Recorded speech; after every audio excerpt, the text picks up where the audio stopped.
Puji Tuhan. Kita telah melihat dari pasal yang ke-8, dan kita lihat betapa besar Allah mengangkat Salomo, bahkan dibuktikan dengan dibuktikan dengan begitu banyak peristiwa yang kita baca untuk membuat Salomo dikenal di seluruh dunia. Bahkan benar peristiwa Salomo telah dicatat sampai hari ini di buku-buku pelajaran anak-anak sekolah, masih mencatat akan nama Salomo sebagai raja yang bijaksana sedunia. Ratu Seba adalah satu di antara begitu banyak pengagum yang datang dengan sengaja ke Yerusalem untuk melihat, kata ayat 6, aku tidak percaya, pasal 9 ayat 6, perkataan-perkataan mereka sampai aku datang dan melihatnya dengan mataku sendiri, untuk membuktikan benar gak sih apa yang orang bicara tentang Raja Salomo. Betapa orang dengan luar biasa mengaguminya. Dan kalau diperhatikan, Raja Salomo mempunyai kebesaran yang luar biasa ini. Lalu ia berkata, ayat yang ke-8, terpujilah Tuhan yang telah berkenan kepada kamu sedemikian, hingga ia mendudukan engkau di atas tahtanya sebagai raja untuk Tuhan. Karena Allahmu mengasihi orang Israel, maka ia menetapkan mereka untuk selama-lamanya dan menjadikan engkau raja atas mereka untuk melakukan keadilan dan kebenaran. Dan Ratu Seba berkata bahwa apa yang kulihat separuhnya belum diceritakan.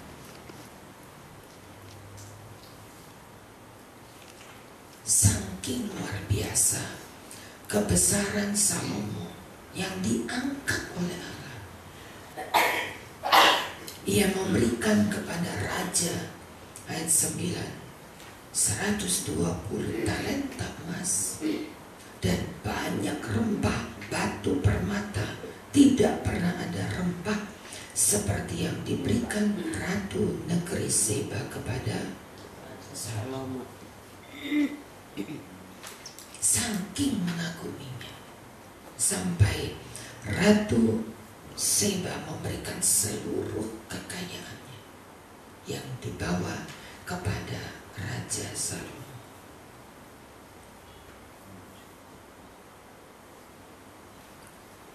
Hingga di pasal 9 dari ayat yang ke-13 kita membaca kekayaan Salomo.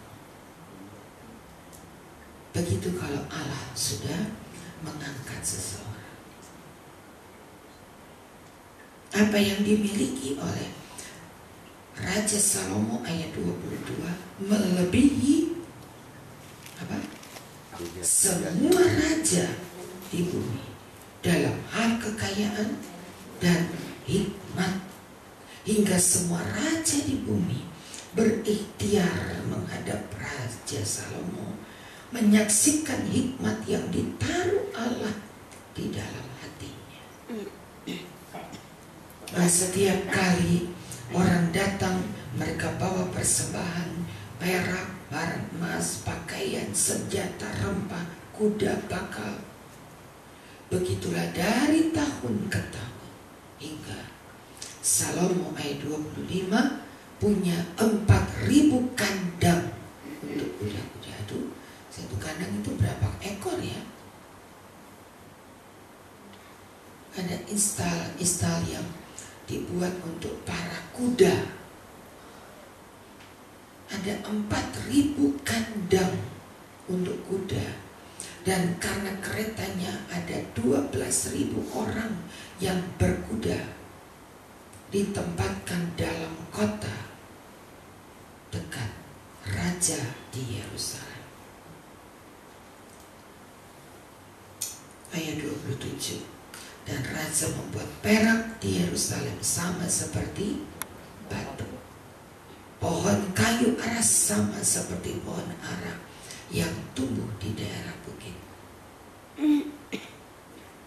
Kehebatan Salomo tidak pernah terulang dalam sejarah di muka bumi ini. Sampai hari ini, Raja Kadia, Presiden Kadia, tidak ada seorang yang melebihi kebesaran Salomo di bumi loh. Bukan di satu negara, tapi di bumi. Allah begitu luar biasa mengangkat Salomo. Selebihnya dari riwayat Salomo dari awal sampai akhir ditulis dalam riwayat Nabi Nathan, Nabi Ahia, dan penglihatan Ido. 40 tahun lamanya. Berarti 40 tahun bangsa Israel berada di dalam zaman keemasan. Begitu hebatnya. Tetapi ingat, Allah yang memberi, Allah yang sanggup mengambil. Sebab itu jaga baik-baik, jaga. Allah bisa angkat kita setinggi apapun. Kalau Allah angkat seorang, tidak ada yang dapat menjatuhkan. Gak ada. Sebab Allah yang menegakkan dia. Tapi ingat, selama Salomo hidup berkenan kepada Allah. Tapi pada pasal yang ke-10, ketika Raja Salomo berpaling kepada para istri-istrinya, tiap orang datang, tiap raja datang, dia bawa emas, bawa perak, bawa rempah-rempah, semua yang terbaik dibawa, plus wanita yang tercantik. Jadi tiap raja yang datang, yang mau ketemu Raja Salomo, itu rombongan di belakang sudah penuh, membawa emas, membawa perak, membawa rempah-rempah, masih ada ternak-ternak di bawah. Dan di antara semua bawaan, mereka datang membawa wanita yang tercantik dari berbagai negeri berkumpul untuk Salomo. Hingga tidak pernah Salomo cari wanita, wanita yang cari Salomo. Terkumpul ada 700 gundiknya. Ada 700 gundiknya. Tidak pernah ada raja seperti itu. Dikumpulkan seperti kandang kuda begitu. Dikumpulkan dalam istananya, lengkap dengan kamar-kamar setiap gundik. Dan dia ambil 300 istrinya. Begitu hebatnya Salomo diangkat oleh tapi tidak tahan dengan kondisi. Karena setiap istri dia bawa berhalanya. Dia datang, dia menyerahkan diri kepada Salomo dengan berhala-berhala yang dibawa dari negeri mereka. Lalu Salomo memberikan kesempatan untuk meletakkan dewa-dewa mereka dalam satu kuil penyembahan berhala. Dan Salomo ikut dalam penyembahan berhala.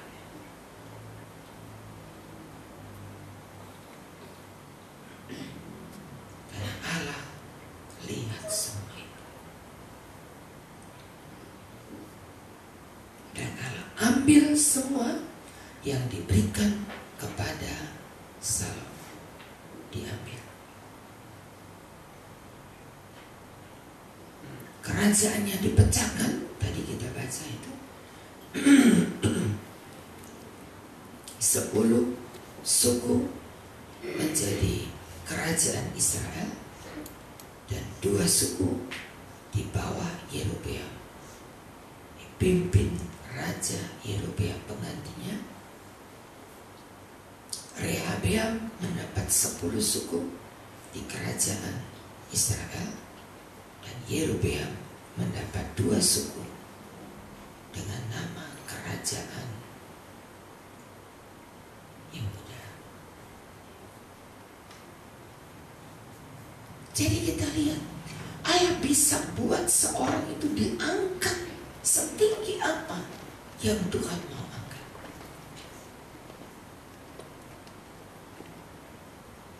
Diberi kesempatan, diangkat oleh Allah.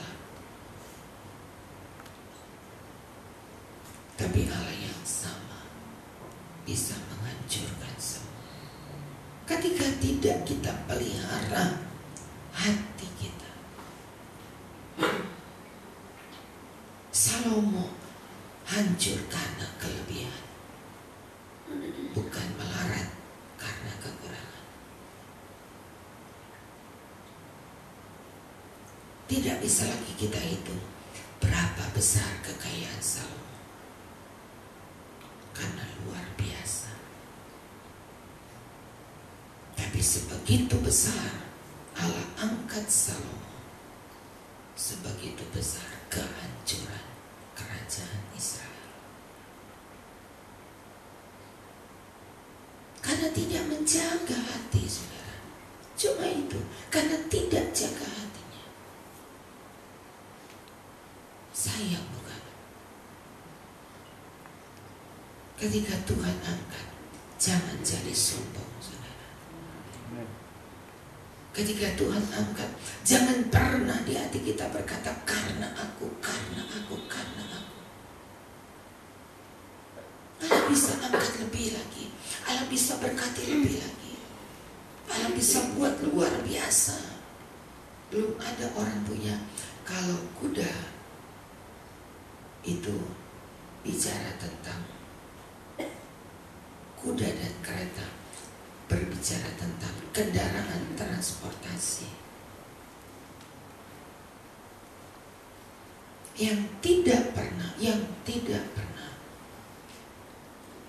dimiliki oleh manusia manapun sampai hari ini.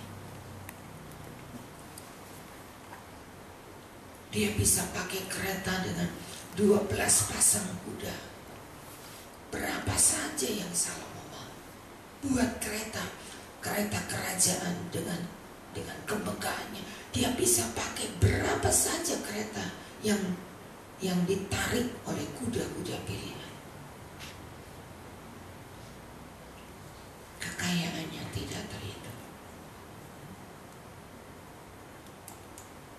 Allah bisa angkat kita. Allah bisa buat kita, dipermuliakan seperti apa. Bisa diangkat, saudara. Tapi Allah juga bisa menghabiskan semuanya dalam waktu sekejap. Hingga pernah bangsa Israel harus ambil emas dari istana, dari bait Salomo diambil ketika kerajaan Israel diruntuhkan. Diambil semua emas yang ada di dinding-dinding bait Allah, diambil semua, rata tanah. The Great Alexander datang dan merobohkan bait Allah. Dan catatan firman Allah berkata, tidak ada batu disusun atas batu lain. Karena antara batu dan batu bukan semen, tapi emas, sampai ke fondasinya. Fondasi di bawah tanah itu pun diambil orang, diambil, dicongkel, dan emas-emasnya diambil. Hingga benar tidak ada batu disusun di atas batu. Runtuh sama sekali.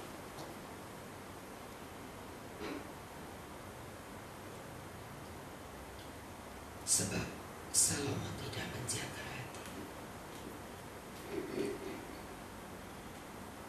Firman Allah tadi malam dalam pelajaran berkata, orang Israel tidak dapat menahan hatinya.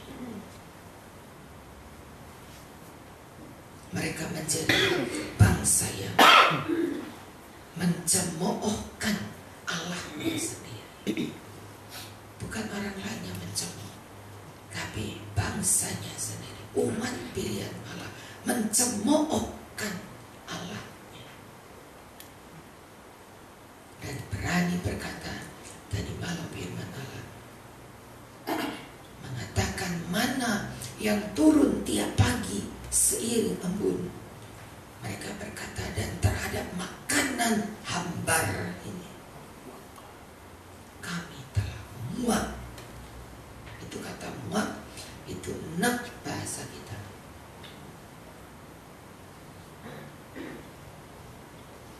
Mual, muntah.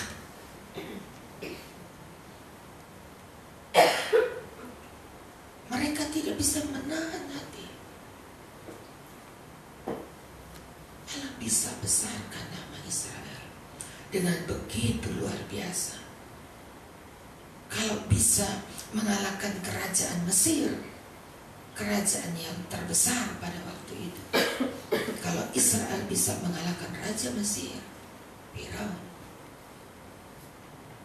itu satu-satunya bangsa yang memang tidak pernah ada duanya. Kerajaan Mesir tidak dapat dikalahkan oleh siapapun, karena punya sejarah. Mesir adalah kerajaan yang terbesar di dunia, sama dengan Babel. Hingga ada ayat-ayat di dalam kitab Yesaya, Mesir, Babel itu disatukan. Mesir berada di zaman kitab Keluaran, sedangkan Babel terdapat pada zaman kitab Daniel. Tapi dua-duanya punya sejarah menjadi kerajaan yang terbesar di dunia. Tapi dikalahkan oleh Israel yang cuma negara budak. Tapi budak yang dibebaskan Allah lebih daripada Mesir, hingga dapat mengalahkan Mesir, dapat menghancurkan kerajaan Nebukadnezar Babel, dan melemparkan Raja Nebukadnezar menjadi seekor lembu. Tubuhnya berbulu lebat, kukunya panjang, rambutnya tidak dipotong, dan makan seperti lembu, makan rumput seperti lembu. Dari seorang raja Nebukadnezar yang besar di Babel, hingga merangkak seperti seekor lembu dan makan rumput. Begitu kebesaran yang diberikan Allah, bukan atas kemampuan kebesaran yang diberikan Allah bukan atas siapa aku, siapa saya. Saya dengan tepuk dada kita berkata, saya hebat. Dan dua raja yang berkata seperti itu, Nebukadnezar dan Herodes, kedua-duanya ditampar oleh malaikat Allah. Nebukadnezar yang berkata, siapa raja seperti aku, dalam kitab Daniel. Boleh sedikit baca ya, Daniel.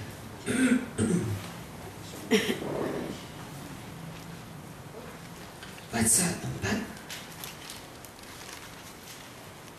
ayat 30. Berkatalah raja, bukankah ini Babel yang besar, yang dengan kuasaku dan kubangunkan kerajaan dengan hebat. Dia dirikan patung yang besar. Nah, semua orang harus menyembah kepada patung ini. Patung dirinya, dia buat satu patung yang besar, 3 meter lebih. Dia bikin patung itu, ditaruh di menara.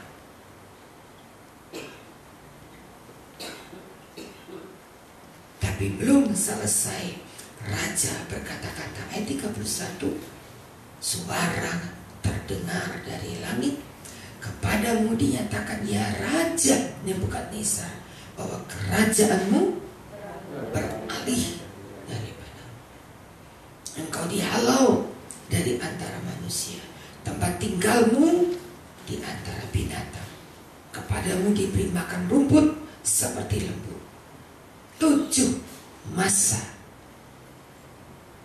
sampai engkau mengakui yang Maha Tinggi berkuasa memberikan kepada siapa yang dikehendaki. Belum selesai ngomong, Raja Nebukadnezar dihajar oleh Allah. Jadi lembu, waduh, jadi kodok. Kalau Tuhan sudah bilang begitu, sudah tidak ada orang yang bisa lawan. Jadi cacing kamu. Jadi saudara, bukan sulap, tapi hukuman. Sampai engkau mengakui Tuhan sebagai Allah. Herodes dalam Kisah 12. Kisah 12.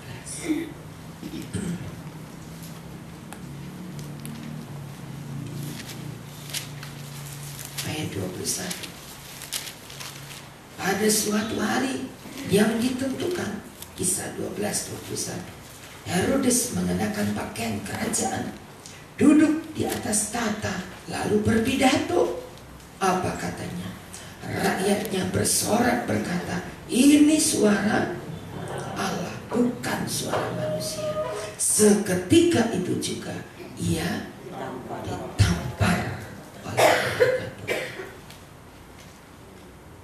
Keluarlah belatung-belatung, makan habis tubuh Raja Herodes. Gak sempat menyelamatkan diri, langsung bak jatuh dan keluar belatung dari tubuhnya.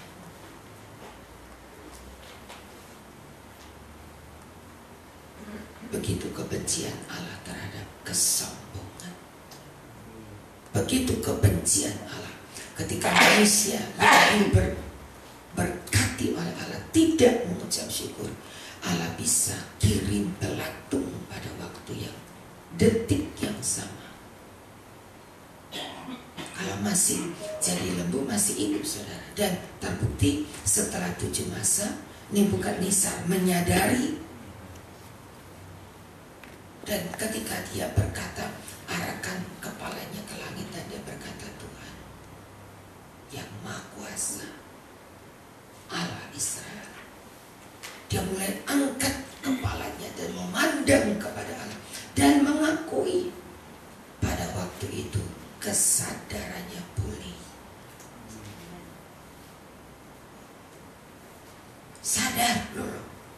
kenapa saya jadi begini?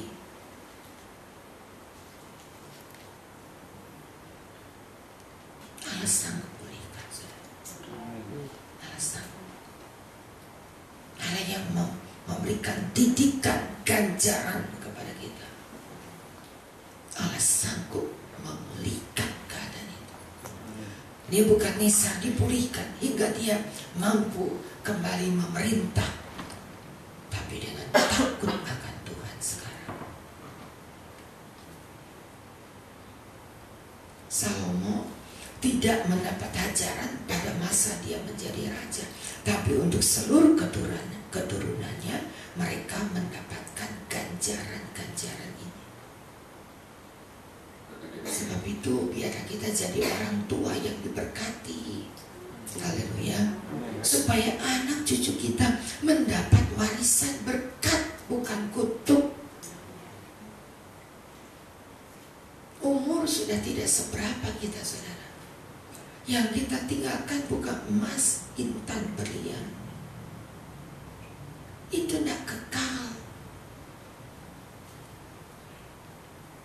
Tapi ketika kita menjaga diri untuk tetap mengasihi Tuhan sampai akhir hidup kita, yang diwariskan kepada anak, menantu, cucu adalah berkat Allah. Eling gitu. Kita masih punya keturunan. Kita mau jadikan keturunan kita seperti apa? Kita kejam ketika kita meninggalkan warisan kutuk kepada mereka. Karena hidup kita hari ini tidak menjadi berkat. Hidup kita hari ini menjadi alat senjatanya iblis. Ngomongin orang, itu hati-hati, saudara. Anak cucu kita loh yang menerima. Melakukan kejahatan, anak cucu kita yang terima.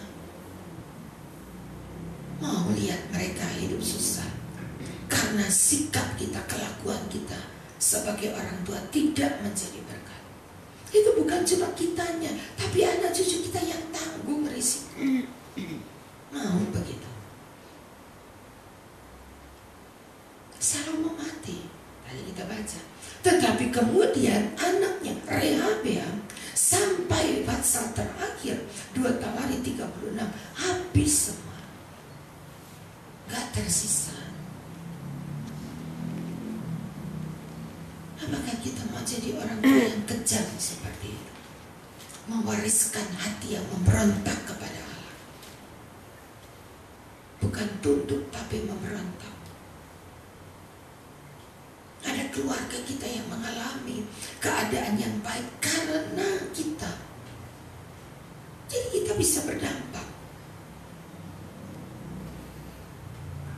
2 janji yang diberikan Allah kepada Abraham. Keturunanmu seperti bintang di langit atau seperti pasir. Kalau engkau diberkati, maka keturunanmu jadi seperti bintang.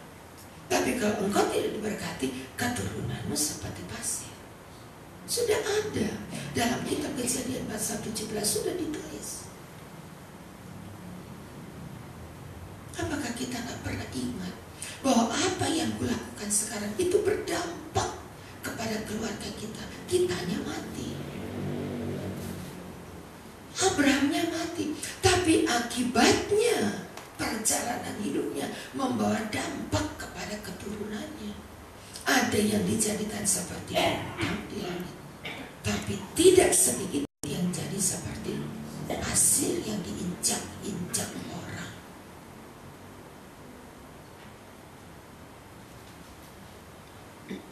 Jadilah berkat, saudara. Jadikan hidup kita bukan hidup pembawa kutuk, tapi pembawa berkat. Oh, karena opungnya ini luar biasa. Karena opungnya ini yang setia doa pagi.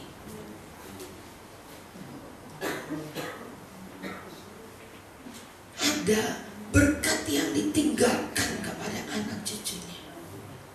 Karena ada orang tua Jadi bukan hanya untuk diri sendiri ketika kita melakukan apa yang berkenan, supaya orang lihat, oh si Lala itu nggak pernah absen kecuali kemarin ibadah hari Minggu masih sempat jalan jauh ke Buaya. Untung tidak di Makassar.